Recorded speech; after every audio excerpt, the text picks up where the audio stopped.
டெல்லி மிரட்டுறதுக்காரன் நீங்கள் பண்ண தப்பு. இது அண்ணா அந்த காலத்திலேயே சொன்னார். தீதும் நன்றும் பிறதர வாரான்னாரு.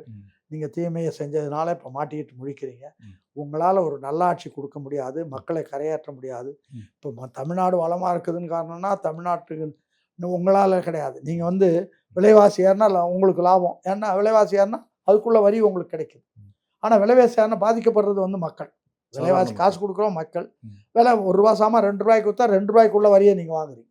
அதனால் உங்களுக்கு வருமானம் பெருகுது, அவங்களுக்கு மைனஸ் ஆகுது. இதெல்லாம் நாடகங்கள்லாம் ரொம்ப நடத்தாதீங்க. மக்கள் சிந்திக்க ஆரம்பித்தா எல்லா விஷயமும் வெளியில் வரும். அவர்களை சிந்தனையை தூண்டுகின்றவர்கள் இளைஞர்கள் வரணும், படித்தவர்கள் வரணும், மாணவர்கள் வரணும். இன்னும் சொல்லப்போனால் மாணவிகளுக்கு தான் அதில் பெரிய கடமை உண்டு. உங்களுக்கு ₹1000 தர்றான்றது வந்து நீங்கள் நினச்சிக்கிட்டு இருந்தால் 1000 எங்கேருந்து தர்றான்? உங்கள் தாத்தா பாட்டி அவங்க இவங்க பண்ண லஞ்சம் குடியிலேருந்து அதுலேருந்து கிடைச்ச ரூபாயில் உங்களுக்கு ₹1 கொடுத்து உங்களை மயக்கிறாங்க. அடுத்த தலைமுறையை மயக்கிற வேலை நடத்துகிறாங்க. அவங்களுக்கு சாராயம் குடித்து மயக்கிறாங்க, உங்களுக்கு இந்த பணத்தை கொடுத்து மயக்கிறாங்களே தவிர இது ஒரு மயக்கம்.